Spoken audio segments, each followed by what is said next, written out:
From episode 5 of the Yarona podcast, we are now into episode 6. And this time we've decided to rope in a couple of former footballers who earned our respect and dazzled us as players back in their day and have done even more of that as now experts on the game across various platforms. A pleasure of mine to introduce both Fabian McCarthy as well as Brighton Mhlongo. Now, they played for multiple football teams, so I thought to myself, instead of naming them, how about we allow you guys to name the number of football teams you played for? So, Brighton, go for it. Man. Do we count amateur? All of them. Count them. If it's PSL, it's all of them. PSL, played for London Pirates, played for Chippa United, played for Bidvest, which obviously got sold and changed the name to TTM. I mean, I don't know if I should count Marumo Gardens. You have to. It's part of the PSL. No, I mean, I didn't even... If you're on the books, Yeah, they play in the. Hey, They play in the I club. don't know if I was in their books or what was happening. I mean, but I think I'll just leave it at TTM because the most important thing, again, it's how I closed the curtain. TTM Yes. plus my Nedbank Cup winning medal. So I think course. let's wrap it with Of course, you're going to mention that. That's fine. Famous? That's fine. Look, for me, it's my jersey number. Tell us. So my jersey number go with the teams I played for. Right. Bloemfontein Celtics, Mamelodi Sundowns. Obviously, where, I built a house. I celebrated the milestone, everything, Kaizer Chiefs. And then Morocco Swallows, Mpumalanga Black Aces. Go on. And then Maritzburg. That's the episode we're busy on now. So basically, football clubs that are well storied when it comes to Nedbank Cup. This is why I needed you gentlemen to name them instead of me doing it for myself. Gents, so much to talk about. Thank you very much for joining me first and foremost. And I guess it's a topical time, isn't it, to be talking to these two gentlemen because the two clubs that you guys are most associated with are basically, as things stand, going in very different directions in terms of trajectory. Brighton, Orlando Pirates. We know how well they have been doing since Jose Rivero took over. Yeah. Kaizer Chiefs, not so much. A couple of things that perhaps aren't going according to plan. So I want to start there, Fabian, because you're from a time where winning football was synonymous with Kaizer Chiefs. Why was that Kaizer Chiefs so good and so revered? Maybe use the scouting, bring it in here and there, and also the coaches. Yeah. Coaches were there for 2 seasons or more. And then you look at the playing personnel. You got players in that not only had the name, but they had the character, had the presence, had the leadership quality. Don't get me wrong. They signed good players. The players that are there are good, whichever positions or wherever they're coming from. But wearing the jersey, you need to show it on the field for those that love the team. And that is one thing I learned from Braque. Just make those people happy before you want to make yourself happy or your teammate or your family. The late Shus Mushweo used to say, it's about family, fans, and then friends. That is what we went on in and say, the spirit was great. At Chiefs, you can't complain about treatment. If you complain about the treatment, then you're at the wrong place. So what is basically just said as well, which caught my attention is, okay, yes, this is a bygone era where that's what Kaizer Chiefs meant, it's what Kaizer Chiefs was about. And the whole idea of you play for the jersey.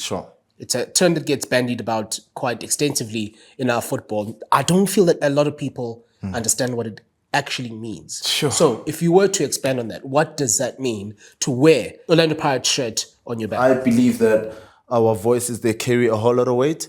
And we have to use that to the best of our abilities in making sure that we equip the upcoming generation. What we say to them is very much important. What we feed the current crop of players is very much important because we all say that as human beings, we are creatures of habits, and once it keeps on being drilled in, like he said, with them, it was that thing where it was drilled in. You knew that when you walk in at Village, the same thing as at Pirates, when you walked in at Mayfair, it was all about winning. It was all about knowing that these crossbones, they speak to you, they speak to your heart, how you behave out there, how you apply yourself on the field of play. It represents the true black and white. That's what it has always been. It will never change. The weight will always be there. Donning that black and white jersey or the gold and black jersey, it will always be there. But your application, it's what matters after all, because I can say 1, 2, 3 to you, But whether you take it and apply what I'm saying to you is a different story. But believe you me, I agree with him when it comes to the application of it, the personality. I think maybe the application we're being harsh, but what I can question is probably the personality and the character to be able to wake up after conceding 6 goals and saying, the next game I'm not going to lose. On that same point then, I want to come to you, Fabas, because again, we've all highlighted, we all agree that as far as Orlando Pirates is concerned, they've had a wonderful 18 months or so. Back in your time, when as a Kaizer Chiefs player, Sundowns player, and Pirates are doing well, how did it register to you as a Chiefs player when your direct rivals are doing much better than you are? It will always be there. There's one game I never wanted to lose at all costs. It's against Pirates. Even today, I told my son, I said, if there's one team you mustn't lose against, it's Orlando Pirates. I grew up in a Pirates home. My late father supported Pirates. My mother supported Pirates, obviously, is the couple. But they had no choice. Where I started, they had to follow me. And saying that, they know. Today, the guys are hanging out together. It's more social. Even us, we used to do it. But it wasn't just out there that, like now, in terms of the social media, are making it. And when we get onto the field, we just show it to say, listen, I'm putting on a gorilla face. I'm putting on a mask. There's no way, even if we sharp, I'll hug you after the game. One of my friends, we spoiled this wedding. I don't want to mention it. He knows, but we spoiled this wedding. You know what? He wanted to do a Jomo, and we spoiled it. We made it braquet. We just changed it. And that day, he kicked me in front of the ref. I asked the ref, I said, he came to me and said, hey, you see these people here? I want to go home. You mean if I send this player off, I'm not going to go out here. Look at these people here outside. And it's one of our colleagues. You'll ask him one day. Mr. Spot on. But that's what it was, I'm saying even today, as legends, I don't want to lose against Pirates. I don't want to lose against... I don't hate them, but I just don't want to lose against Pirates. That's the only game or team, Mina, I didn't want to lose at all costs. So just to clarify that, Pirates development, but he's a Chiefs supporter. He tend to be, my supporter in that way. He was a staunch Chiefs supporter. So it was always, so when we were sitting at the TV lounge at the academy, opinions were divided every time. Of course. So you'd find those 2, 3, and so with me, it was also worse. Same situation as him. I'm from a family of Kaizer Chiefs. It only changed when I turned professional, actually. That's when my dad, before his passing, that's when he was like, okay, I think I'm ready to switch to being a Buccaneer. I was like, oh, I'm not sure. And that time we were going to the Carling Cup. So sadly, he passed on the same day, But that rivalry, you grow up with it, especially at the development, because it's that thing where you are taught that you have to hate that other side. The other side. The noisy neighbors. Just on the field, not on the field. Oh, Just for that so 19, when you see, when you see that, we have to. On the field, yes. Fabi, you touched on one also important aspect of it when you said, off the field, we were friends. That's one of the differences as well, where as much as we were friends, we would try by all means to make sure that you give the fans that much needed respect, because sometimes, yes, it might be coming from a good position where you're like, we're just friends. It's off the field. We leave everything on the field. But to some people out there, the game of football is life to them. It means the world to them. Some go to bed on empty stomachs because Chiefs lost or Pirates lost, And once you start putting yourself in their shoes, you get to understand what it means. With us, I think we were a bit better because we'd hide it. It would be a thing of, I'll go to Fabi's house, I'll go to Itu's house, but you wouldn't be out there flaunting it straight after the game. Like, oh, so, how things can be. Oh, so bapechile, that's why, Silio, that's why, so it's all these little things. But I believe that all these things that we're talking about, they've got nothing to do with football in a way. The reason why I say that, I think, if we can fight for the name that's in front of the jersey, for that badge on the field, every single human being out there would be able to look at you in the eyes and understand that you're giving your all. But I feel like the fans, the reason why they feel aggrieved, it's because of, one, results not forthcoming, and the manner of how things are happening on the field. They feel like we're not giving enough. The work ethic is not there. The level of professionalism as well is not there.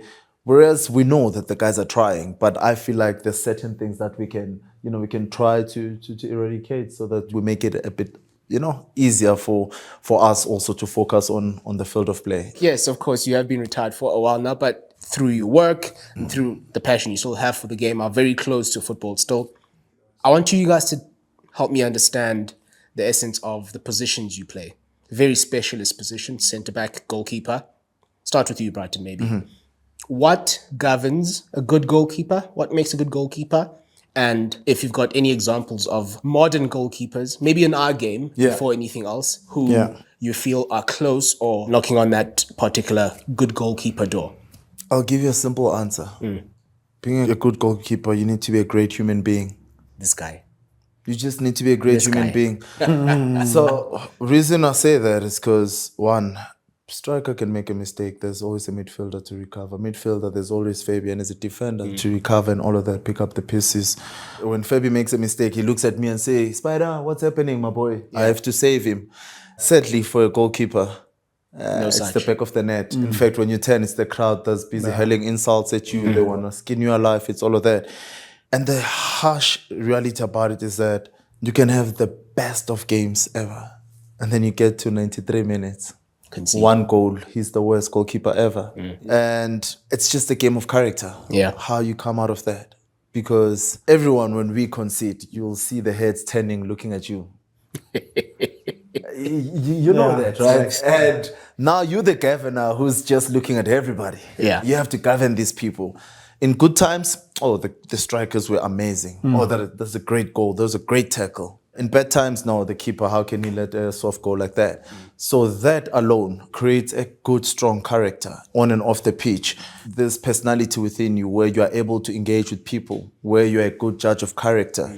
You specialize in human psyche because now, when Fabi makes a mistake, I already understand that position where I already know that he feels bad about it. I don't have to kick him on his down.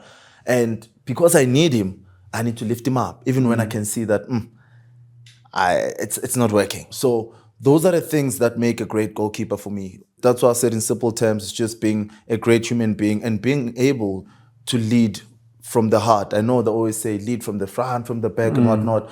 But for me, the most important fundamental aspect of it is leading from the heart. Because with that, you are able to make good judgment calls. For me, I'm talking about myself. I'm sorry, I have to. No, go for it. I don't have pace. I can't run fast or catch Nomvete or any slow or any speedy player.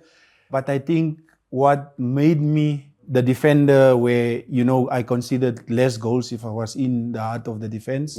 I communicate. I have a good pass, a forward pass. I have vision. I have strength. I tackle you with any part of my body as long as I don't pull you.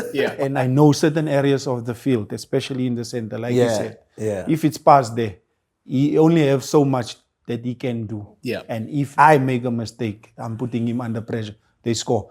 I always say to the guys, left wing back or right wing back, you can never cover me. The only person that will cover me is the goalkeeper. That's the keeper. And I'm not listening to anybody. I'm listening to the keeper. Sure. Because when it's past me, it's gone. I can cover left, I can cover right. How important was your relationship with the keepers behind you? I played with crazy goalkeepers behind me. Rowan Fernandez. Sure. You talk of John Tlale, Simon Hopani, E2 also came through, or who was there, Emil, national team, I had Wayne Roberts. I said to them, gents, it doesn't matter how you communicate with me, you can use that language as long as I know you give me a clear instruction. And all I need to do is, when I hear your voice, it's either I'm going to go for it or you are coming for it. But I'm not going to scream keeper. I've always had a problem with that. That's the worst mistake to say. I'm not going to scream keeper. I can't see, when I must judge the ball, I can't see what's going to happen or who's coming where. So I used to go and sit with the goalkeepers after our team talk and listen and hear what they want, how do they want to do it and what. You need to know your teammate's strength, weaknesses. He needs to know yours. And if you put it together, it's like a puzzle. Right now, local football looks like fertile soil for youngsters to be coming through. Kaizer Chiefs has a couple of them, including one, Fabian McCarthy. The Orlando Pirates is one who's making waves pretty much with every game in the Mhlongo. Can think of Chandre Campbell, I can think of a couple at Stellenbosch, Devin Titus, Jaden Adams, I can think of a couple at Cape Town Spurs. Even if they've been relegated, there was a couple of teenagers who were really, really playing at a high level. So from a senior player's point of view then, within that structure, within that team, what is key? Is it them approaching you guys for advice, or is that advice freely available for those who need it? It's open, but I mean, those that are in your house, in front of your door, you have to give them first, and if they want it, and then you will obviously see. You can give them so much advice and talk to them, and like Brighton is saying, some are saying, nah, it's just the same old story. Even whatever we did in our time, it's a question of these boys understanding and want to make a difference. Remember, I'm not saying in our time they should have paid that what they pay the players now. The bonus, the man of the match, incentives and those things. They deserve every cent that they're getting now. It's how they go about it, how they're going to use it, how they're going to spend it, or how they're even going to enhance themselves off the field or on the field.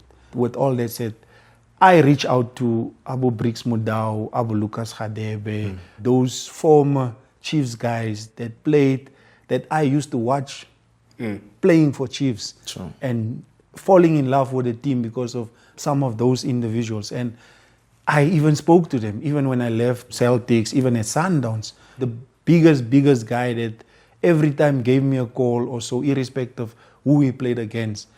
He's late now, the late Joas Magolejo. He was like that big guy and say, hey Taga, today you didn't play well, boom, done. I take it.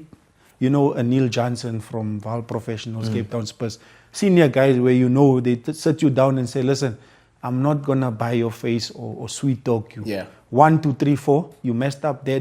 Don't blame or think. You absorb it. And I'm saying, Loazi, as a player, you're the first one that knows and feel to say, I had a good game. You're the first one that will feel and say, I had a bad game. Don't wait for other people to tell you. But if other people tell you, take it in. And grab it and say, how can I minimize it? How can I do better? Negativity for me, even up till today, it motivates me. It goes both ways. Much as I'm challenging the young players, I'm also challenging the senior players as well. I'm also challenging our legends as well to say, extend that olive branch as well. Because a lot of times you see that senior players or legends, they're competing with these boys as well. And the competition, it's always either about the monies, either about in my time, this is how I used to play. Things are not the way. They'll never be the same anymore. We are where we are today. It's all good. But what I'd love to see, it's the legends, the senior players also enforcing it the way they did with us. Because with us, I feel like they didn't give us that room.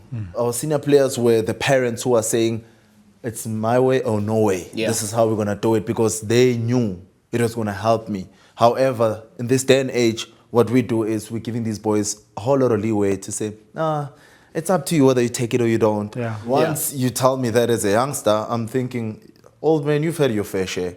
Allow me to enjoy my life. But if Fabi is going to walk in and say to me right now, I've been watching you, I've been observing, this is nonsense. You can't do it this way. This is how we're going to do it. And as from now on, I want to see your stats improving, getting to this and that.